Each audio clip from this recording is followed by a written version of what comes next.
Hi, good evening, and welcome to the return of the New Parents and New Physicians webinar hosted by some of your new physician IAFP board members. It is right up about 7:31. We do have all of our presenters here and probably with some kids nearby. But what we'll do is give another minute. I'll continue to admit people as they arrive, and then we're going to turn it over. I do have a couple of poll questions and everyone should be able to answer them. So I'm gonna wait till like 7:32 just to give a couple more people time to pop in. And we'll do 3 quick poll questions and then turn it over to the wisdom of your IAFP parent and physician leaders. So stay tuned. Let's see, I'm gonna try to get that poll question up. Okay, we're just about ready.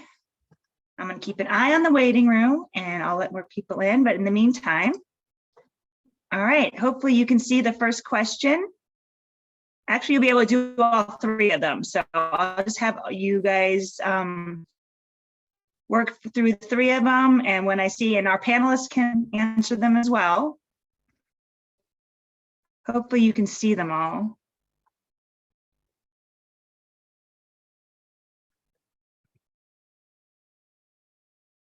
Let's see, we've got 10 people on, so we're getting close. Just a couple more.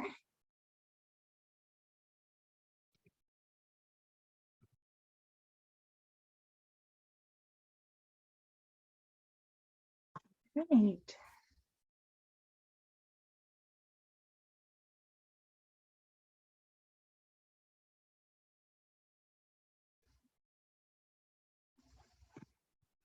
All right, we've got everybody. So let's see how this works as far as sharing results. All right, hopefully you can see it. Everyone on is an active physician. Everyone's got at least 1.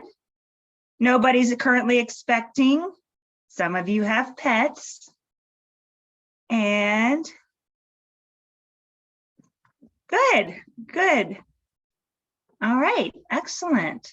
Well, welcome. I'm going to go ahead and stop the poll, close that up, and I'd like to welcome everyone to our presentation this evening, new physicians and new parents. We've got a great panel of family physician presenters who some were here last year, some are new to the party. Agenda, yeah, we made an agenda. I don't know how we'll get through all of it, but we're going to share the stories of our current board members, lessons they've learned, resources they recommend to you, tips and hacks for you and your significant other, definitely support for everyone and how we can stay connected, support for everyone and IAFP events that are upcoming in the next few weeks and months that we hope will be helpful to you as an Academy member, regardless of your parent status. And just a reminder, this session is being recorded. And will be shared tomorrow on our website under the membership, Doctors and Parents. We'll add it where last year's webinar still resides. And of course, we know you might get called away. Some little voice may beckon mom or dad, and we fully understand that may happen to our panelists too, but we are more than happy to wing it and just go with the flow.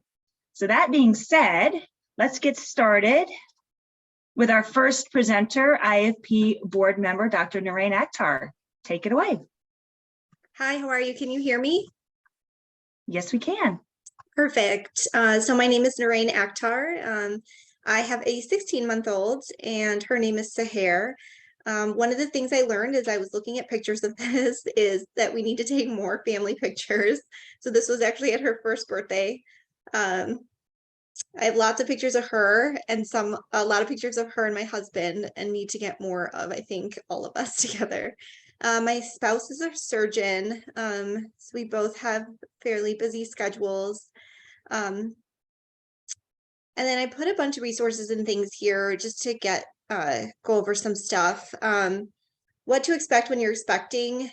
I really use that a lot to kind of track pumping and feeding. They also have a really robust kind of community. If you have questions about certain things, you can kind of reach out to that community as well if you don't have someone in your family or friends or siblings to ask. I also we chose to do a nanny just because of our hours. We felt that fit our lifestyle better, and it has been a real big struggle to find a nanny. So one of the things that we did is we looked at the common sites, care.com and sittercity.com, but we also really reached out to our network. So asked nurses that we work with, went to our places of worship and asked folks and asked our neighbors, and really found some great nannies that way. We ended up using Target for our diaper purchases, and I like that they give gift cards with the purchase. So we would buy in bulk, and they also let you exchange sizes. So if you buy too many size 3s, you can always exchange them for the next size up. And I think my daughter has made her way into this room, so you may hear some noise. I also really like to keep checklists and keep track of things. I was using the To-Do app a lot, but I've switched over to OneNote to kind of keep homework, admin, everything organized in one place. So that was another thing that I really liked. And then there's a lot of physician moms and local moms groups. And so whether on Facebook or other kind of social media settings, and I really utilize those for resources as well. It helped me kind of figure out which local kind of camps and classes to put my daughter in. So we got her into a great music class locally, and that was helpful too. And I think I will stop there and let the next person, I'm not sure who it is, Dr. Carpenter. Hey guys, so nice time to be doing a refresh for us. We just had Cecilia in December. My primary job is I am a hospitalist at St. Mary Medical Center in Galesburg. So we do long hours, 7 days a week, but we get time off as well. As a side gig, occasionally I have to travel. I am in the Guard out of Peoria, and my wife Allison is active duty for the Guard out of Peoria, so sometimes she travels as well. Knox was born early. He was a 30-weeker. He had about a month of NICU time, which was difficult, but Cecilia is coming along, and with the exception of a little bit of colic, she's been pretty healthy. Our go-to resources was Moms on Call. That's what we use for kind of a schedule and an early what to expect. It worked really well with Knox. We're struggling a little bit with Cecilia, mostly because of the colic, which kind of highlights probably the biggest advice that I've gotten so far, and that is to take every child as they are, and don't necessarily expect that every child that you have is going to be the same, because they're gonna throw you some curveballs, and you're gonna have to kind of learn from what they give you. For us, we use a lot of SAMs. I live out in Dahinda, so it's kind of remote. And so as opposed to driving in town 20 minutes or so to get into Galesburg, they'll ship for free, and their diapers and their formula actually is quite a bit cheaper. One of the lessons that I've had to learn is to kind of take a back seat to my dad role and to the mom role, and realize that sometimes, even though I've got some experience dealing with newborns, sometimes mom's intuition needs to win, and sometimes scheduling a visit with baby's doc is the right thing to do, as opposed to trying to manage it all sort of in that dual parent and doctor role. And kind of accept that, and just know that that's okay, and that's going to be helpful for your spouse. Some of the products that we loved, we really like the UPPAbaby stroller and car seats. They're a little bit pricey, but we knew that we made a good decision when my parents had turned to me and said, "Boy, these are really easy to use, and we don't mind taking your children out into public because of that." And then, a couple of other bits of information. I'm going to start with the bottom, and that is schedule together and alone time with your partner. It's something that if you're not intentional about it as you're going into this, it's going to be easy to overlook that because you're going to be tired. My recommendation is to try to do it during the day when you already have childcare. Try to schedule some day dates. It will definitely help you guys grow together through this, and to take a collective deep breath. And then the other thing that really was eye-opening to me was the discussions I've had with my medical staff, whether it's my partners or just other staff around the hospital. They've been there, they've tackled a lot of the problems that you're facing, but it's also a really nice bonding experience. And I think, as we're talking about physician burnout, a lot of that, it has to do with some isolationism. And this is a great topic that you guys can bond with some of your medical staff that you may not otherwise be visiting with regularly.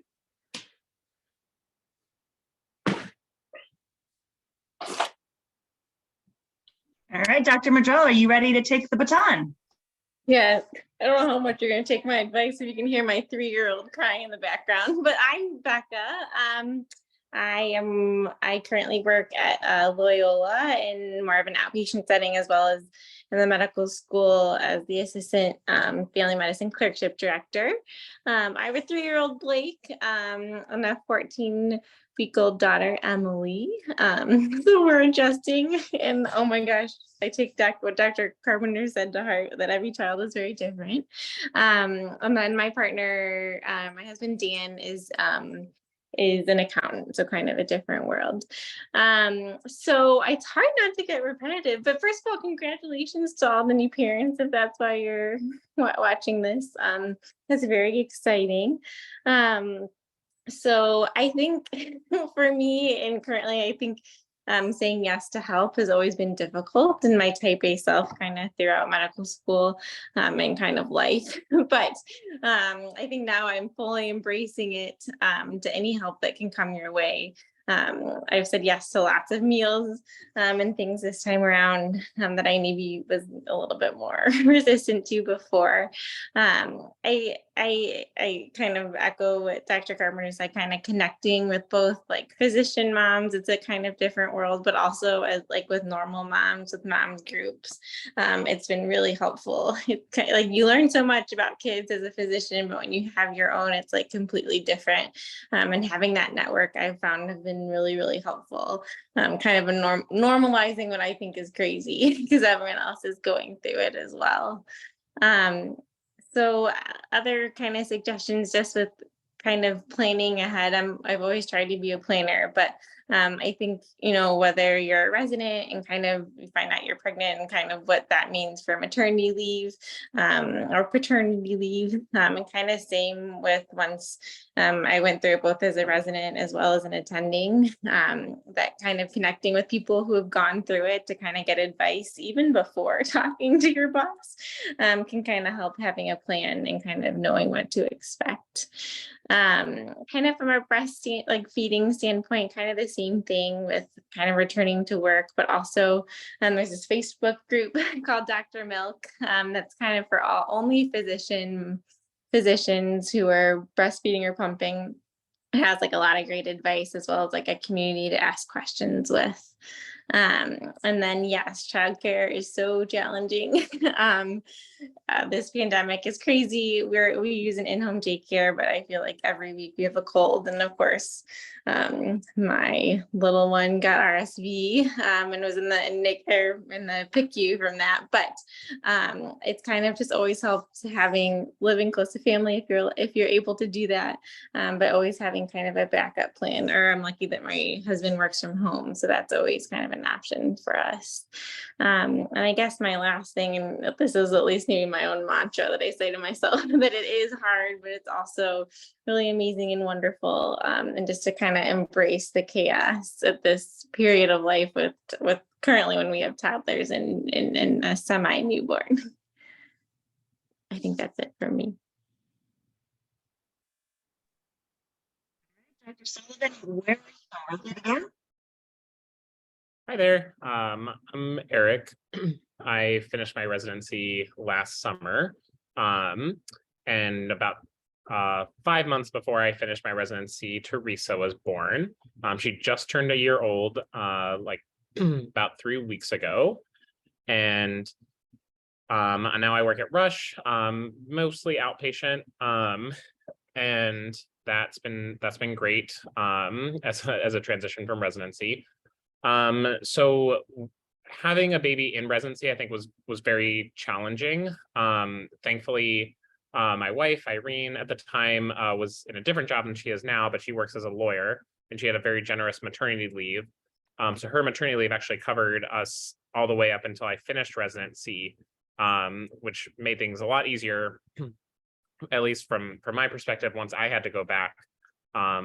Feels just the unpredictable hours were pretty challenging. Now we're both in closer to 9-to-5 jobs, and so we've been able to kind of trade off our responsibilities in terms of like who does things in the morning, who does things in the evening, and that's been really helpful.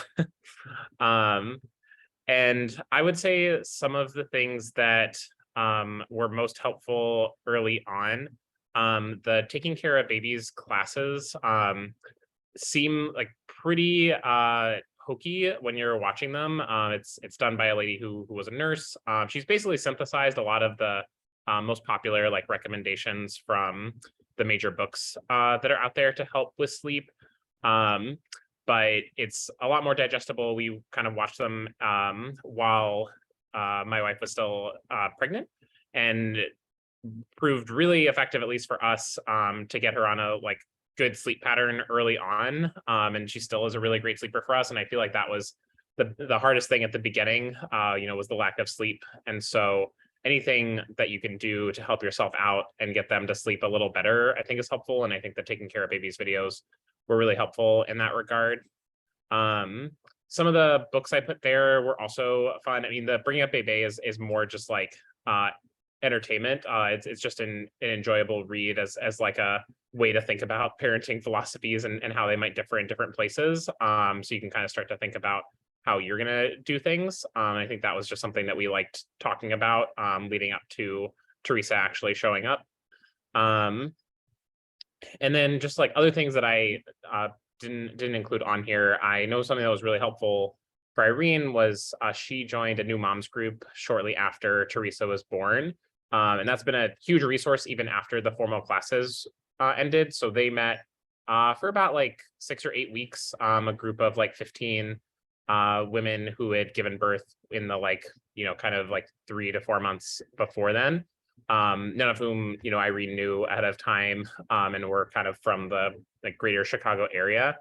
And they've like continued to get together and I think have shared just a lot of like, like tips, because all of them are basically at the same age. And even in comparison to talking to our friends who have babies that are like just 9 or 12 months older than Teresa, it's just been really helpful to have people who are even closer in time to you, because it's shocking how quickly you forget like kind of what things were like at a certain point in time. I think you just kind of try to block out some of the challenges as things go on, and you're kind of very focused on the challenges of the present day.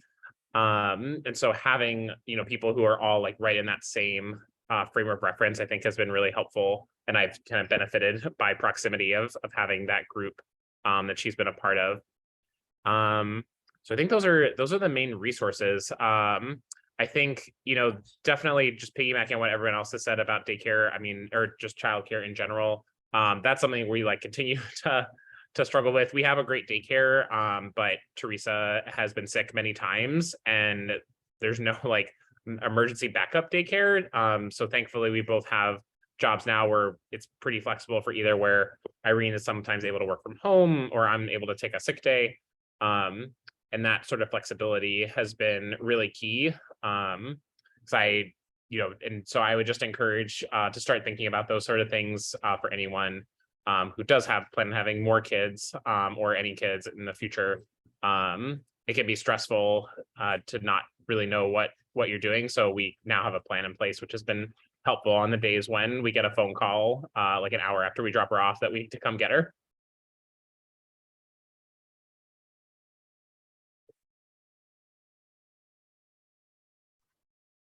Thank you, Dr. Sullivan. I was giving him some flack in the private chat about Teresa wearing a Patriots hat in the picture, but to each their own.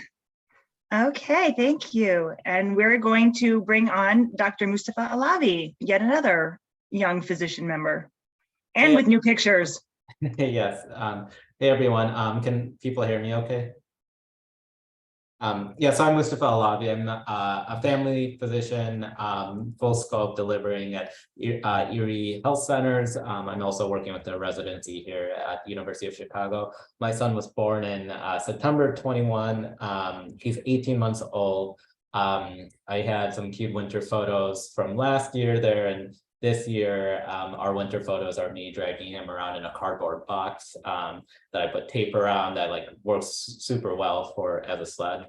But this is him bringing his Valentine trees to daycare, and then our Christmas photo. I mean, there's so much advice to share, and I want to kind of echo the sentiments of what everyone has already said. And it's like there's so much you learn just by having a baby, and you learn so fast. And there's so many resources out there, and there's like no wrong way to do it if like you and your partner are invested. And I mean, there's no wrong way. It's just, are you there for your child? For us, my wife and I, we both work full time. So like others here, it's been a lot of managing of schedules and negotiating and compromising along with daycare and as Eric mentioned, the unknown of the sickness. Or just this morning, my son woke up with just green snot everywhere, but he didn't have a fever. So it's like, oh man, should I keep him home or not? I have a full schedule of patients. So it's always the unknown of your kid is going to get sick at some point. And it's even though you're okay, like sometimes you just have to, it's okay to call out sick. We really went back and forth about daycare versus nannying, and there's a lot of pros and cons with both. For us, we felt that daycare would be like a good option for us, and we had some great daycares by us. For my wife, she took her full maternity leave. I did a somewhat abbreviated paternity leave, but then I stacked all of my paternity leave time for once my wife went back to work. So then I essentially was part-time for months 3 to 6. And with my wife's schedule being a little bit flexible, I was able to kind of, but day by day, like I worked Monday, Wednesdays, and Fridays, and I used my FMLA time on Tuesdays and Thursdays. And we were able to extend Aiden being home, which was really nice until 6 months without daycare. And honestly, like daycare versus nannying, either option is like gets pretty pricey. And so it was a great option for us. With daycares, with nannies, there's always, from what I hear with nannies, it's a little bit of like finding the right fit, and you might not find someone right away. You might have a call out, you might need to switch nannies. Daycares is the same, where you might not have the right fit right away.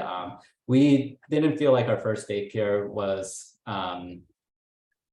the greatest option for Aiden, so we switched daycares around 15 months, which that was obviously a bit stressful, but we're happy with that we decided to make the change. I want to echo what Dr. Carpenter said as well about like really just taking a step back, and being a dad has been great for me. My wife is not in medicine, and for me, even though like viral URI, waited out the general answer, things will be better in a few days. Honestly, sometimes it's better having an objective exam from the doctor at the office. And I often would just text my colleagues, and Aiden has definitely had a backyard exam from one of our pediatricians at our clinic. And it's sometimes it's better to just have someone else like objective eyes on. I really liked taking advantage of like Black Friday and other like big sales to really stock up on things that like you'll need. Like I'm sure Prime Day is probably going to come up in a few days or a few months, and stocking up on all the diapers that you're going to need for a while. So our basement is full of like diapers that we don't need now, but we'll need in the future. Or I got next year's car seat on last Black Friday, or when he transitions out of his car seat to his booster or the convertible. So take advantage of things you're going to need. Like you'll need a ton of baby wipes, a ton of diapers, different upgraded car seats. And then those are my biggest things. I think, as Dr. Sullivan was saying, sleep training was probably our biggest struggle, that we read Healthy Sleep Habits, Happy Child, which outline all the many ways to kind of go through sleep training. And there's no one right answer, but for me and my wife, it really helped us both read through it. We didn't necessarily agree on which method. Both of us wanted to go a different method, but after we both sat down, read it, we then came back together saying, okay, this is how we want to go through with sleep training. And it really helped us help Aiden sleep better and not wake and ruin our sleep as well. So we're glad we took the time to do some extra reading for sleep training. And I'll pass it to the next person. Thanks, Dr. Alavi. I love the smart shopping ideas. Like Black Friday sales for baby sounds like a smart way to go. Okay, new this year is Dr. Anna Shanahan, who is joining us for the first time this year, but has 2 babies to show for it. Take it away, Dr. Shanahan. Hi, everyone. Nice to meet you. And also so nice to hear that everyone kind of has similar struggles and that we've had as well and are learning similar things along the way. Here's an accurate picture of what it's like to have 2 under 2. We have Alexander, who was born May 2020, so shortly after the pandemic started, and Jack just turned 1 last week, actually. So I graduated from the Northwestern Family Medicine residency at Lake Forest. I'm now core faculty there, and I do integrated medicine consults at Northwestern's Integrative Medicine Center. My husband is in real estate development. He's always worked in person since the pandemic started, but does have some more flexibility, which is nice. But Alexander, our older son, goes to a Montessori school most days of the week. And we also have a nanny at home, which I know is not an option for everyone, but I know it sounds like everyone's experienced the struggle of what do you do when your kid is sick? So it's been nice to have the nanny as a fallback option. Been really huge. And so with Alexander, we started him in daycare earlier. And now that we didn't get the nanny until we had our second baby. So he'll probably stay home a little bit later than Alexander did. My big thing is I've been able to do more telehealth, since having the kids to allow more time to be at home. It's also been nice to just be able to nurse at home in between patients. And of course, when I do go into the office, I pump. And so that's kind of been our setup. I think I've had a lot of the same favorites that everyone else has had. I love taking care of babies. That was huge for us. Love bringing up baby. I agree, sleep training was huge for us. And the book that we followed was 12 hours by 12 weeks. And it worked like a charm for both of our kids. Both of them were sleeping through the night by 12 weeks. It was a miracle, but a great book. And of course, every baby is different. So, but for us, that was a really great method, and taking care of babies as well.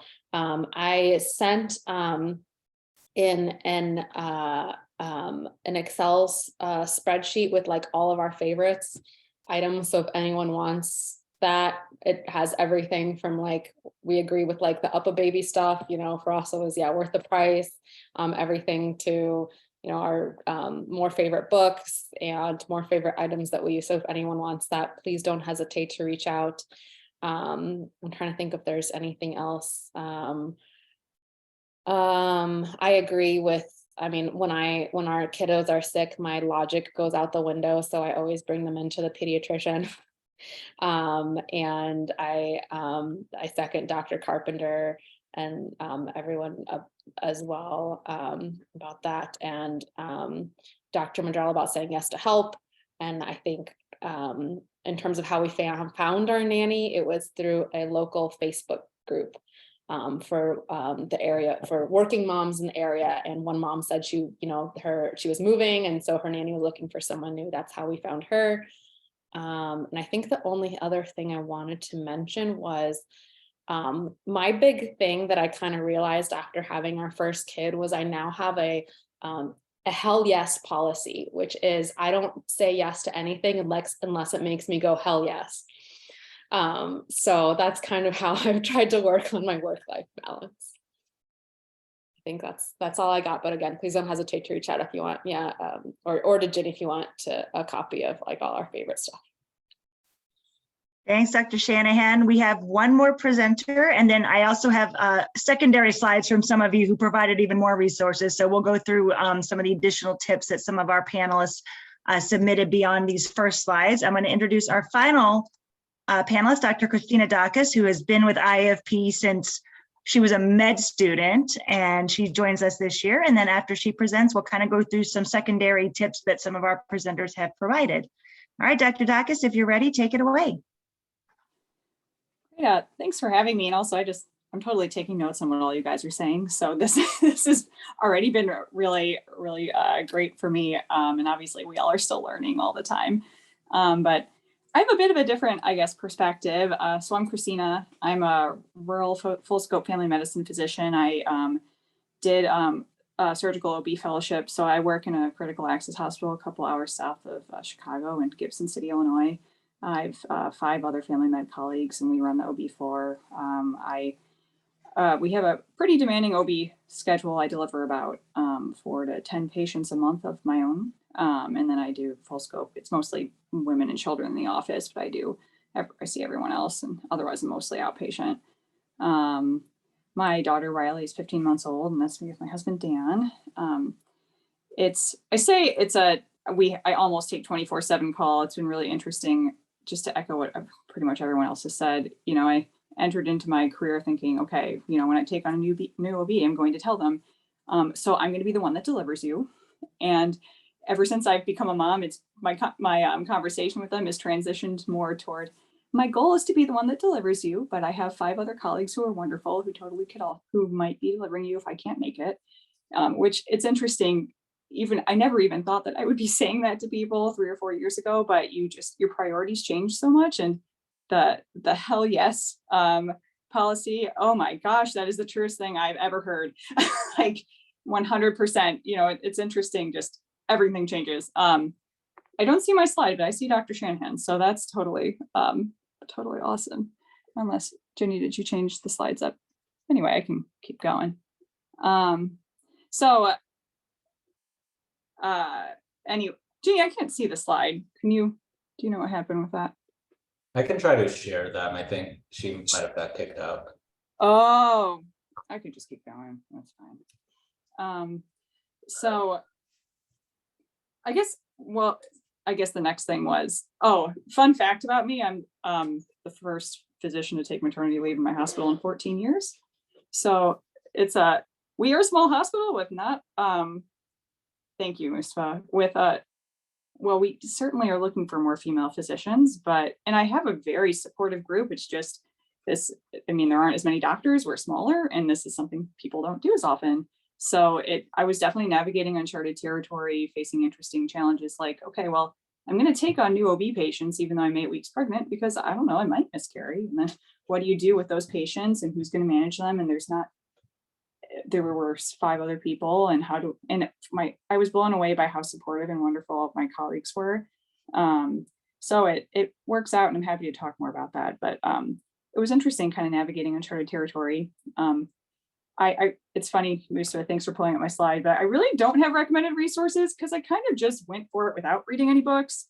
I do feel like to a certain extent our family medicine training prepares us well, at least to dive into this. But I also was pretty blown away by how my care transformed just being a parent, or things like, postpartum, like I never talked to women about like incontinence or like a lot of things that just kind of like surprised me, like, wow, I've been ignoring these issues that like women, or not even asking them about a lot of like common like complaints other than, like depression and anemia. And it's funny because I did an OB fellowship, but and also just my anticipatory guidance for pediatrics has changed completely too. So it definitely, and I also, of course, have my own, a family physician for my daughter who also delivered us, and who also is my friend, because that's how it is out here.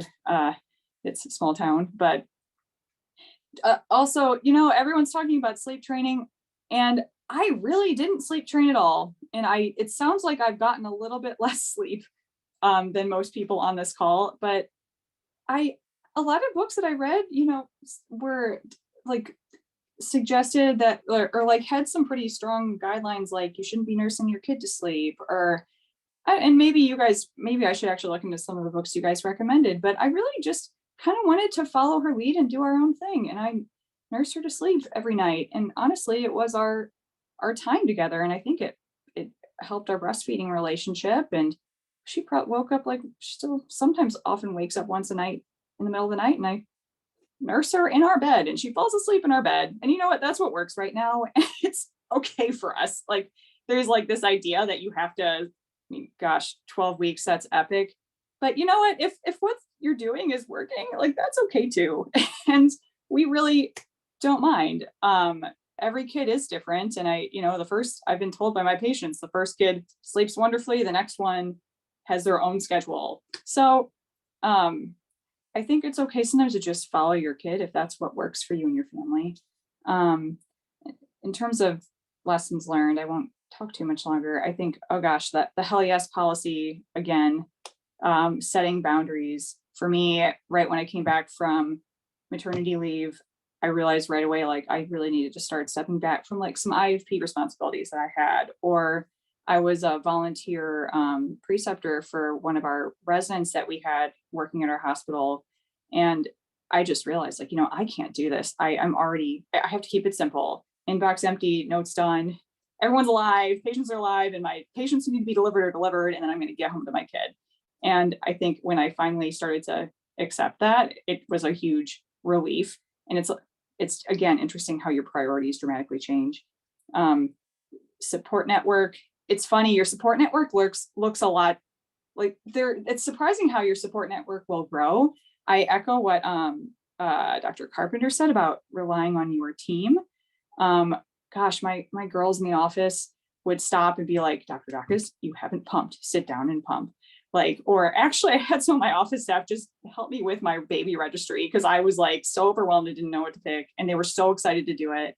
The OB nurses, I delivered here actually, so some of them were actually in my delivery, but there were times when I was stuck in the hospital with category 2 tracing, and they like helped my husband come up. We live like a block from the hospital, come up to the call room, and I like nursed her, and we just hung out as a family in the call room and they all were like loved the chance to see her.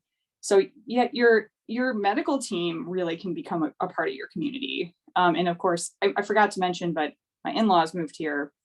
Oh, and a huge thing, my husband actually stays mostly at home, and my in-laws live about 20 minutes away. So we don't do any childcare, or we don't have a nanny. We actually are making it work on our own, which has had its own struggles, but it's also been a huge relief that we fortunately don't have to worry about like not being able to go to daycare because our kid has a fever.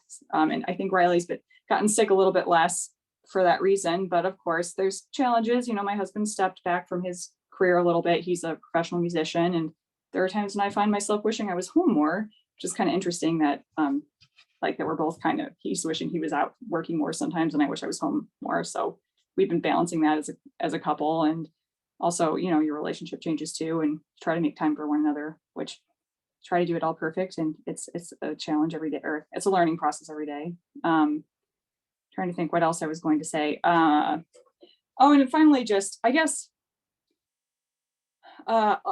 make sure that you take all the time you need for maternity, or that you can for maternity leave. Don't feel guilty if you have 12 weeks in your contract or whatever it is. Like, just go ahead and take it, because you're never going to get that time again. And things will work out, and patients will be fine if you're not there. The last thing, also take care of yourself. There was one thing that I did. I really missed running after I had delivered. I don't run, I know Mustafa's done a lot more running than I have, but I've gotten kind of into long distance running the last few years, and I really missed it. And I would try to go on a run 1 week postpartum, and or 2 weeks postpartum, which was ridiculous because I couldn't hold my bladder yet. And I was really frustrated about it, but I made myself a girl mom running playlist that I listened to when I had a free moment to get me pumped and to remember it one day I will recover and take it easy. And then managed to train for a postpartum half about 6 months later. So that was my one thing that I did for me. Dan and I try to do a date night.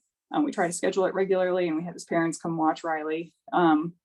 but we're playing in the high school orchestra pit for the musical together this month. So we're just trying to carve out time.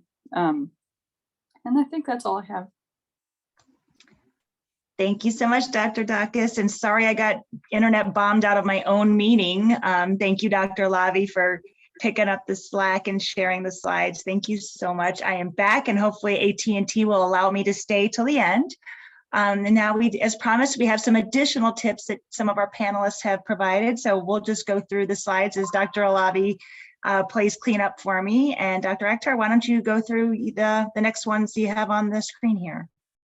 Hi, sure. A lot of this stuff I think has already been said, so I won't go through it, but I will go through a few things. So one thing that's really been helpful is preparing things and trying to do some stuff the night before, or like if we're traveling, to kind of pre-plan and prep as much stuff as I can. I find if I wait until the last minute, we will always be late. So kind of knowing if I'm taking a trip or something, to have kind of my go-to spots for everything and just kind of be able to put it together really quickly, or ideally have it together beforehand. Having a support system. So like after I delivered, I finally caved and was like, Mom, come stay with me. And she was kind enough to come stay at my house for about a week, which was really, really helpful. So I reached out to my support system a lot. I will say, full disclosure, some of these tips, I kind of pulled my cousins and my physician colleagues to get some advice and stuff too. I was thinking about it. One of my cousins had a baby the exact same days I did.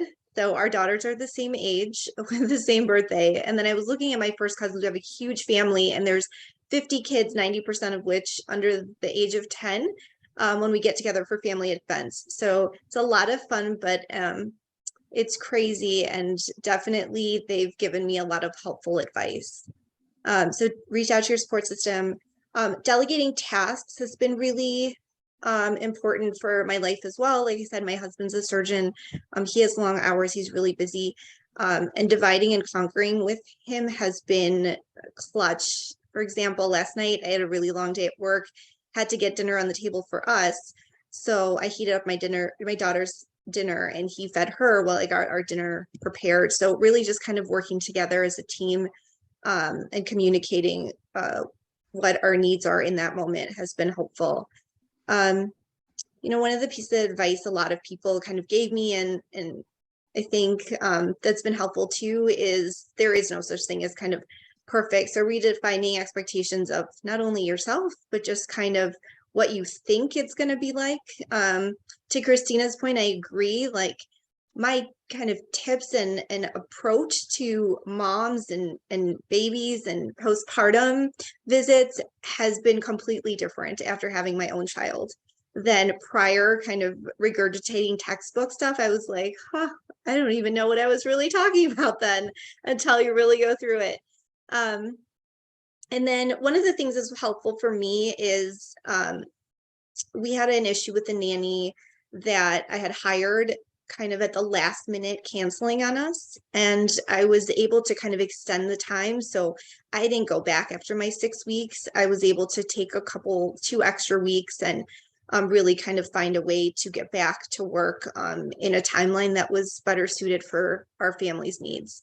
I added this in because this was the biggest thing for us, sleep training. So I read a book. The book we read was Precious Little Sleep, I think. And the funny thing is, in that book, the lady actually says, like, if you don't have time to read this book because you're so tired from not sleeping, then these are the chapters that would apply to you based on your child's age. And I kind of just looked at those chapters. Didn't even make it through the book. My kid had got a virus, and she was a good sleeper until she had that horrible 2-week viral infection and wasn't sleeping at all. And the best thing we did was just put her in the crib and let her cry it out for, it took 3 days, and it was down to 1 minute or less of crying. So it was very, very helpful for us in our sanity. I think there might be a couple more, Jenny. So this was something that a couple of people also told me, just kind of after you have a child, kind of think ahead and plan ahead in terms of kind of family planning, estate planning, guardians, things like that. Just, you can never be prepared enough, I guess. Everyone already said, get your child their own doctor. And I would echo that sentiment. And also just make sure that you make a little bit of time for yourself as well. Christine, I agree with your point. Just trust your instincts and go with your gut. A lot of times that's what's helpful. And routines and schedules have been really great for us. At night, we have our sleep routine. And then it's also been helpful to kind of get a routine going with our childcare, with our nanny. And a lot of times you just kind of got to roll with it. So that's really the biggest thing. I put this in, but I don't know if I necessarily agree with this all the time, but I know sometimes at the end of a busy day, I only get a short amount of time with my baby. And I really try to make that, like, put my phone away, make sure all the other things that notes, all that other stuff can just wait. Because it's work is always going to be there. So that's kind of my tips or tricks.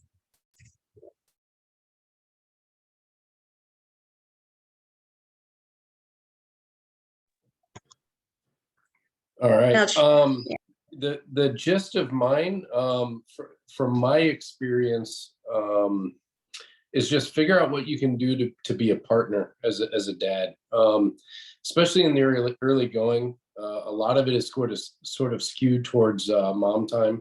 You know, whether you're breastfeeding or whatever you're doing, figure out what it is that you can do to ease that burden on mom. Give her a few moments away from the baby, or whatever it is that you can do to kind of facilitate that, because that's going to help your relationship with your partner as well as help you bond with your child. And so for me, with Knox being in the NICU, it was kind of being the pump master.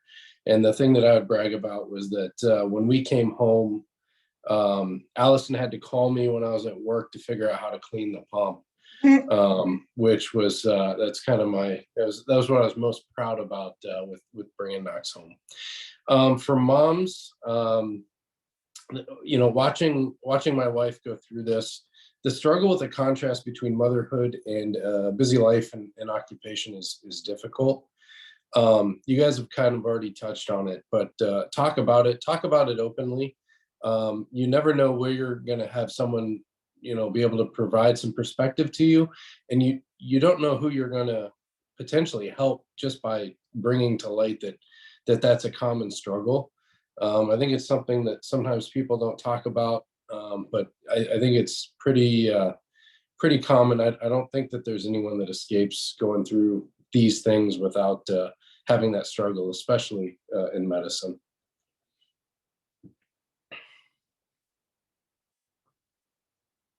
I just have some quick things I kind of want to echo Dr. Carpenter. I really enjoyed being kind of the pump master, and like I did all the banking of the milk at the end of the day and put them in a little baggies and froze them and prepared all the milk for daycare after that, and I still do that.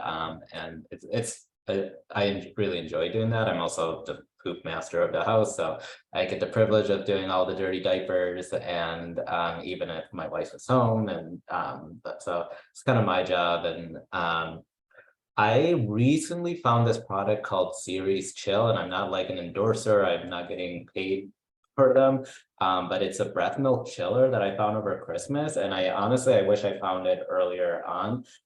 It essentially helps keep the milk cold. Like, you put the gray bottle into the bigger bottle and then fill it with ice and water, and then you don't need the extra, like, you don't need to put it in the fridge. It's good for like 12 to 16 hours outside the fridge. It really minimizes the stuff someone has to bring when they pump, because like the amount of bags my wife has to bring to work, it's insane to pump. And then I saw one of my pediatrician colleagues on Instagram said that just had a photo of her traveling with a Series chiller and her electric pump, and it was like so portable. And I wish I got it sooner, and hopefully for our future babies it'll be more usable. But also they do advertise that after you're done using it for breast milk, it could be used as a wine cooler. So maybe my wife will use that. So I also want to echo about like free time being just super precious. And also like there's like, don't forget about your hobbies and what your interests are. And I'm not going to say what me and my wife are the best at this. Like, we constantly talk about like, yeah, we need to schedule more. We need to find someone to babysit. But like we somewhat, when we're both off on a weekend, we kind of negotiate, okay, Saturday, I'm gonna do the morning shift is how we phrase it, in terms of I'll be there when Aiden wakes up and help manage him until whenever, like if my wife needs to work out, or vice versa. Another day, then I'll go out on a run and then I'll do the after morning shift. So it took us a little bit to get there, and we have to talk about, we have to forward plan that, and the days where we don't actually talk about it the day before about who's doing what, that we're not on the same page. And it's better if you just plan it ahead of time. So those are just a quick additional advice I wanted to add.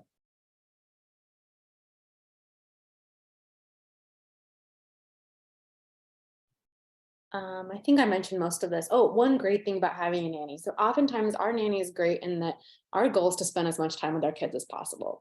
So we use our nanny for a lot of the other stuff like laundry, some light housework, washing dishes, which is great. So when she's doing that, we can spend time with our kids. So it's not necessarily like all childcare. Like talked about the book we liked, sharing similar books. Okay, list of resources. The only other thing I thought of was, ladies, if you haven't done pelvic floor physical therapy, even if you don't have any issues, it is still the best thing ever. So yeah.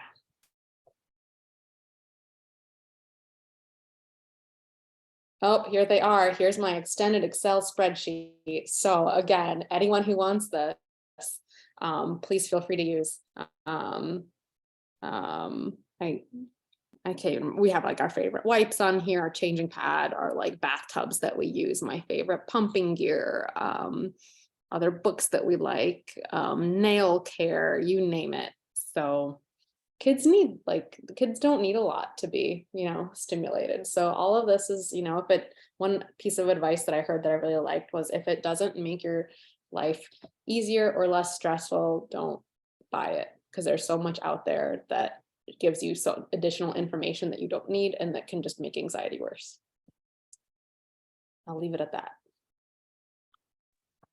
Okay, thank you all of our panelists. I will leave time for some questions and answers if anyone would like to ask any questions. I'm hoping I don't get kicked out for the fourth time.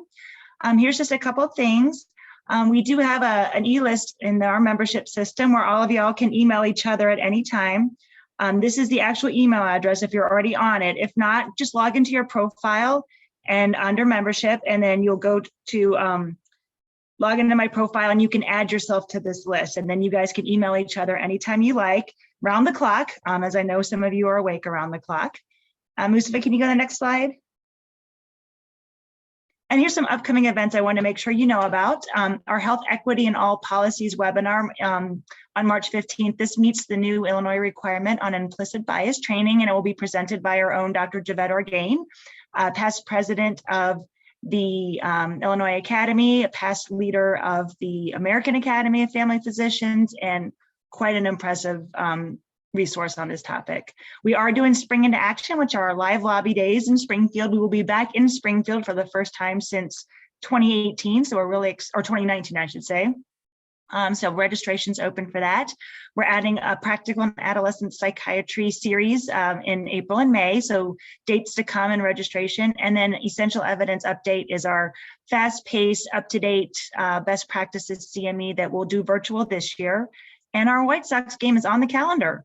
So those are some upcoming events that you'll see. Everything is on the website, and we hope we will see you or hear from you at any of those upcoming events. You can keep going, Dr. Alavi. We do have the Career Center for those of you who are looking for your first job or maybe need a change in scenery to better accommodate your balance. The Career Center is available right off our homepage. You can go to the next slide. And it actually has a lot of other features besides just the job posting. It has a lot of articles and services that are all through our website and free to all members. You can go to the next slide. And now let's open the floor for any of our participants who would like to. You can unmute, share some of your own tips, or ask questions of any of our panelists. I know we've got about 5 minutes or so, but we'll stick around and answer any questions. Glad to have you here.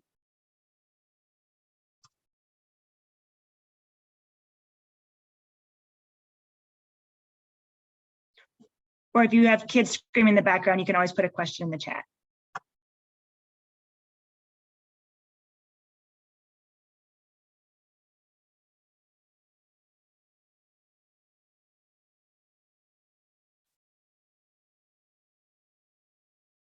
Let's see, and then Dr. Lavi, you could probably stop sharing your screen and then we can see everybody. That way, if anyone wants to unmute or turn on their cameras and ask a question, that you guys are all here.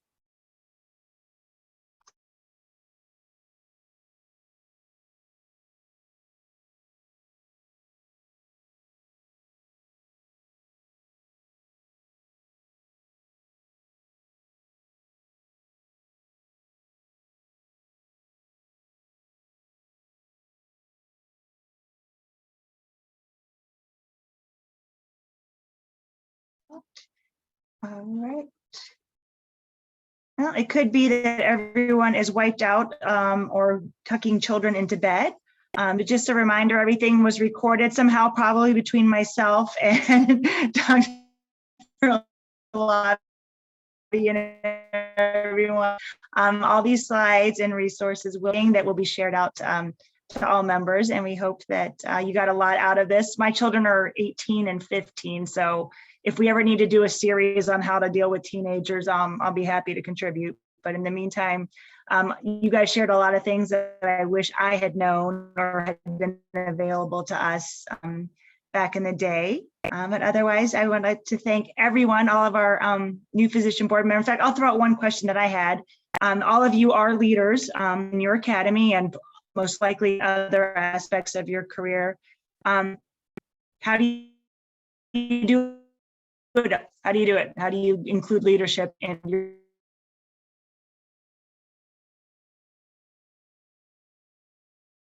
your parenting?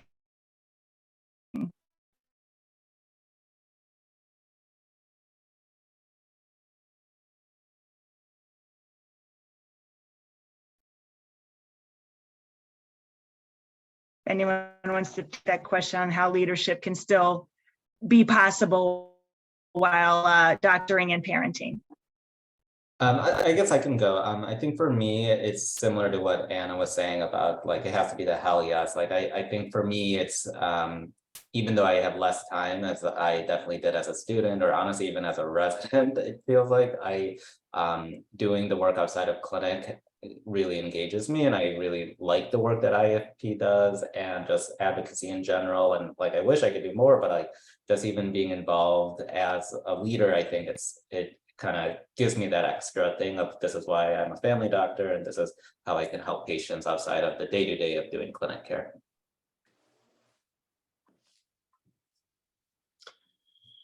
Yeah, I would also point out that honestly, being a parent for me, I don't know that it's kind of the opposite of what you were asking, but being a parent for me has helped me become a better leader.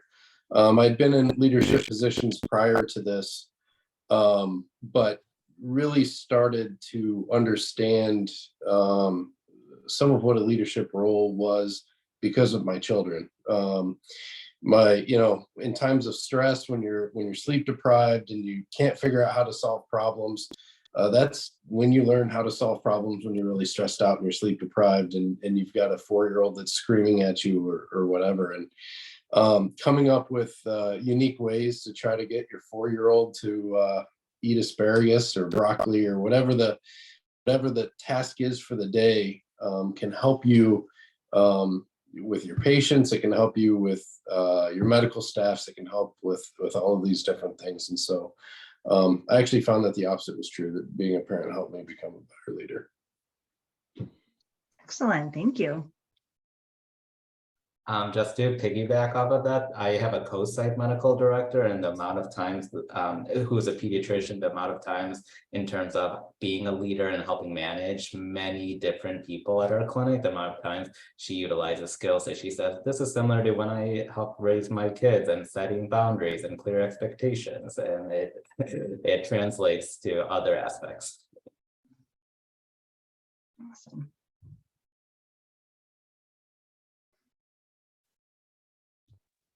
All righty, well, I have a 8:30 and I think we got a lot in.